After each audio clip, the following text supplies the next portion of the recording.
Hello everyone. चलिए तो देखते हैं टाइप ऑफ डिस्ट्रीब्यूशन सिस्टम। कल मैंने इसका नोट्स भेज दिया था।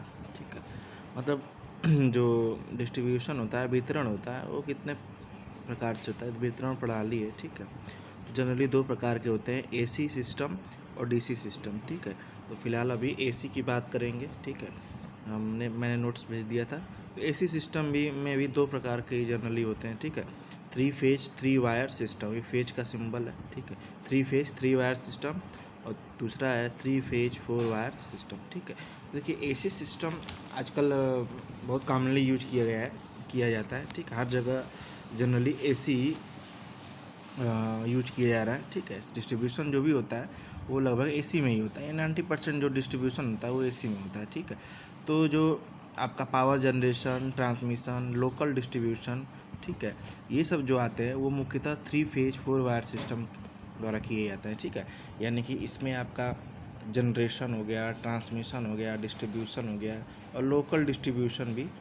ठीक है, यानी कि बिजली उत्पन्न हुई, उसके बाद ट्रांसमिट हुई, ठीक है, उसके बाद डिस्ट्रीब्यूट हुई, फिर लोकल डिस्ट्रीब्यूशन में जैसे आपके घरों में बिजली जहाँ आती है। ठीक है, तो ये सब जो होते हैं वो mainly three phase three wire system के द्वारा ही होते हैं। ठीक है, यानी कि आपके घरों से आने से पहले जो बिजली आती है वो भी थ्री फेज में आती है। ठीक है, यानी कि थ्री फेज 11 kV होता है। ठीक, और यहाँ पे आपका स्टेप डाउन ट्रांसफार्मर लगा होता है, और इसी से आपको आउटपुट मिलता है। ठीक है, तो यहाँ पे आपको आउटपुट मिलता है। ठीक, तो यहाँ तक जो भी आपका डिस्ट्रीब्यूशन होता है वो जनरली थ्री फेज में होता है। ठीक है, आपके घरों में three phase four wire system की सप्लाई आती है, वो आगे हम बताएंगे। ठीक है, तो जनरेशन से लेके लोकल डिस्ट्रीब्यूशन तक, ठीक है, ये सब three phase three wire system के द्वारा आते हैं। ठीक है, जबकि जो आपके घरों में कंज्यूमर्स, जैसे हम कंज्यूमर्स हैं, ठीक है, तो आपके घरों में जो पावर सप्लाई आती है वो generally three phase four wire system द्वारा आती है। ठीक है, यानी three phase three wire system.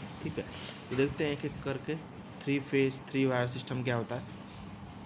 ठीक है, three phase three wire system में जनरली जो आपके सिस्टम होते हैं, या तो वो स्टार कनेक्टेड होते हैं। ठीक है, या तो डेल्टा कनेक्टेड होते हैं, या तो स्टार कनेक्टेड होते हैं। ठीक है, यानी कि जो आपके ट्रांसफार्मर्स होते हैं, ठीक है, या तो उनकी प्राइमरी साइड डेल्टा होती है या तो स्टार होती है। ठीक है, या सेकेंडरी साइड डेल्टा होती है या स्टार होती है। ठीक है, दोनों संभव है। तो डेल्टा कनेक्शन में आपके तीन ही कनेक्शन आते हैं, आर वाई बी, लेकिन अगर स्टार होगा तो सिस्टम जो होगा एक न्यूट्रल पॉइंट से भी जुड़ा होता है। ठीक है, तो जो अभी आपके three phase three wire system में जो आपके ट्रांसफार्मर है, जो भी आपके पावर ट्रांसफार्मर है, वो जनरली डेल्टा या स्टार में संयोजित होते हैं। ठीक है, अगर आपका सिस्टम जो है स्टार में संयोजित है तो स्टार में एक न्यूट्रल पॉइंट जुड़ जाता है। ठीक है, तो सिस्टम यहाँ से न्यूट्रल ग्राउंडिंग की अवस्था में होता है। ठीक है, मैंने थ्री फेज थ्री वायर का चित्र बना रखा था। ठीक है, तो उसमें जो है देखिए चित्र मैं दिखा दे रहा हूँ।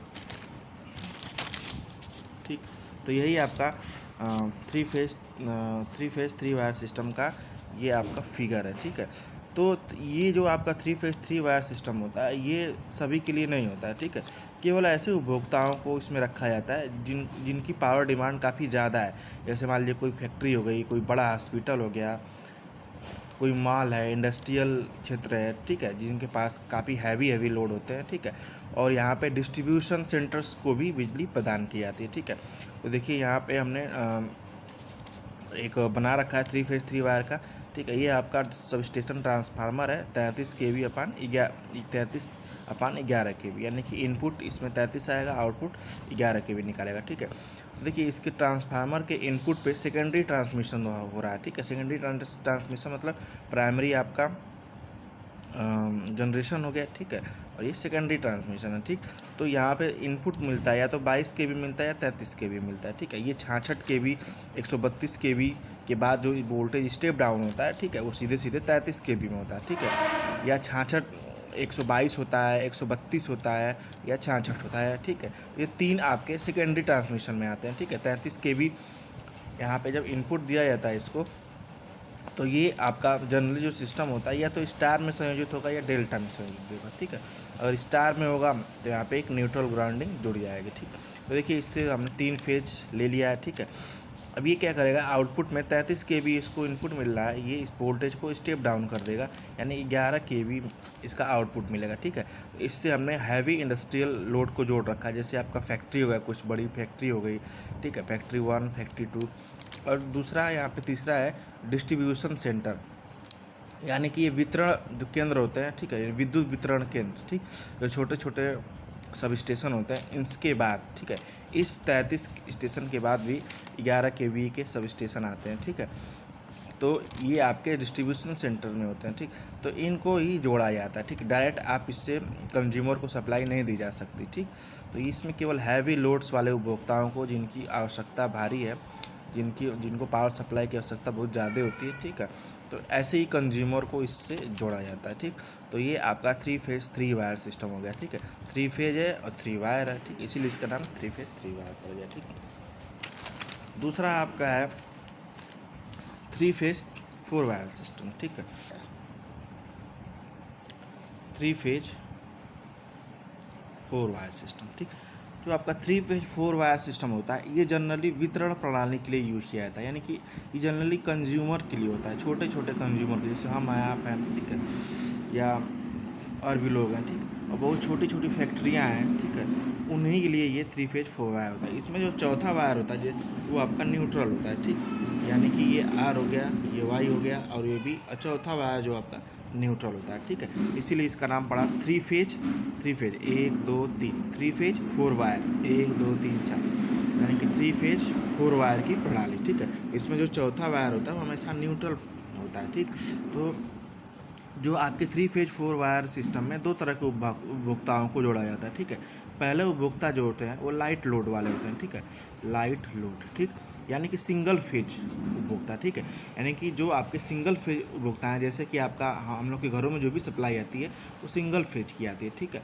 सिंगल फेज उपभोक्ताओं को लगभग 230 वोल्ट सप्लाई मिलती है, ठीक है। इससे अगर सिंगल फेज उपभोक्ताओं को देखा जाए तो सिंगल फेज उपभोक्ताओं को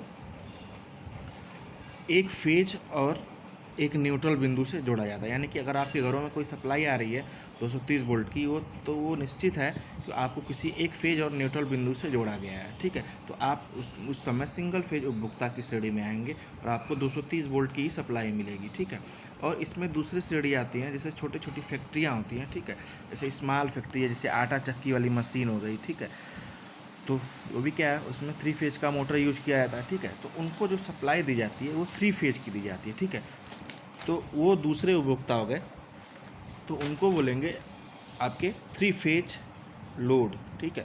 जिनके पास 3 फेज का लोड है उसको आप 400 से 440 वोल्ट की सप्लाई मिलती है, ठीक है। उनके लिए व्यवस्था की गई है, उनको तीनों फेज में जोड़ दिया जाता है, ठीक है। अगर सिंगल फेज है तो एक फेज और एक न्यूट्रल से जोड़ा जाता है, ठीक है, सिंगल फेज उपभोक्ताओं को। अगर आपका वो कोई स्मॉल फैक्ट्री है, ठीक है, जिनको आपकी 3 फेज के लोड की रिक्वायरमेंट है, तो उनको तीनों फेज से जोड़ दिया जाता है, ठीक है।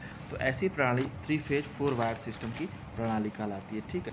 तो इसमें जो आपका 3 फेज 4 वायर प्रणाली में जनरली जो आपका डिस्ट्रीब्यूशन ट्रांसफार्मर होता है, ठीक है, जो आपके घरों के बाहर ट्रांसफार्मर लगा होता है वो स्टेप डाउन टाइप का होता है, ठीक है। ये देखिए उसमें क्या होता है कि जो आपका इनपुट होता है वो RYB के रूप में मिलता है, ठीक है। तो ट्रांसफार्मर का जो आपका HV साइड होता है, हाई वोल्टेज साइड होता है, वो जनरली डेल्टा में संयोजन होता है, मैंने नोट्स में लिखा है HV साइड, ठीक है। तो यानी कि प्राइमरी साइड जो होता है वो जनरली डेल्टा में संयोजन होता है, तो इस पर आपकी 11 kV की सप्लाई आती है, ठीक है। ये डिस्ट्रीब्यूशन सेंटर जो 3 वायर सिस्टम बनाया था उससे 11 kV की सप्लाई इस आपके डिस्ट्रीब्यूशन ट्रांसफार्मर जो कि स्टेप डाउन टाइप का होता है इसमें आती है, ठीक है। और जो इसकी सेकेंडरी वाइंडिंग होती है, यानी कि LV साइड होता है, ठीक है, वो आपका स्टार में जुड़ा होता है, ठीक। तो स्टार में जुड़ने के कारण क्या होता है, इसमें 4 आउटपुट मिलते हैं, ठीक है, R Y B और एक आपका न्यूट्रल मिलता है, ठीक है। तो ये आपका जनरली जो आता है 3 फेज 4 वायर सिस्टम में आता है। देखिए 1 2 3 3 फेज है और चौथा वायर आपका न्यूट्रल है, ठीक है। तो इसकी जो प्राइमरी वाइंडिंग होती है डिस्ट्रीब्यूशन ट्रांसफार्मर की, वो HV वाइंडिंग कहलाती है। HV यानी कि हाई वोल्टेज वाइंडिंग, ये जनरली डेल्टा में जुड़ी होती है, ठीक है। और इसकी जो सेकेंडरी वाइंडिंग होती है वो LV वाइंडिंग कहलाती है, यानी कि लो वोल्टेज वाइंडिंग, ये जनरली डेल्टा में स्टार में जुड़ी होती है, ठीक है। तो स्टार में जुड़ने के कारण एक न्यूट्रल बिंदु आपको मिलता है, ठीक है। यही क्या होता है कि आपके घरों में जो लाइन आती है आपको एक फेज और एक न्यूट्रल से आपको जोड़ दिया जाता है, ठीक है। ये आपका लोड है, तो ये आप सिंगल फेज के उपभोक्ता हो गए, ठीक है। आप जो है सिंगल फेज के उपभोक्ता हैं, यानी कि किसी एक फेज और एक न्यूट्रल से आपको जोड़ दिया गया। तो यहाँ पे वोल्टेज कितना आता है, 220 से 230 के भी तक, ठीक है। अगर आपके कोई हैवी लोड है, जैसे 3 फेज लोड है, उनको क्या किया जाता है, 3 फेज की सप्लाई से जोड़ दिया जाता है, ठीक है। तो उनके यहाँ आपको 440 वोल्ट की सप्लाई आती है, ठीक है। तो ये आपका जो हो गया, आप 3 फेज 4 वायर सिस्टम की प्रणाली हो गई, ठीक है। आपके घरों, अब देखिए यहाँ पे 2 तरह के वोल्टेज हो रहे हैं, एक 230 वोल्ट हो रहा है, एक 400, ठीक है। आपने पढ़ा होगा स्टार कनेक्शन में, ठीक है, जो आपका लाइन वोल्टेज होता है वो 3 इंटू VP के बराबर होता है, ठीक है। लाइन वोल्टेज, यही लाइन टू लाइन वोल्टेज आता है, वो 400 का आता है, ठीक है, यानी 440 kVA का, ठीक है। तो अगर यहाँ पे 440 √3 इंटू VP का मतलब फेज वोल्टेज, फेज मतलब किसी एक फेज में वोल्टेज, ठीक। तो आपका यहाँ से अगर आप VP की वैल्यू निकालें तो आ जाएगा 440/√3, ठीक।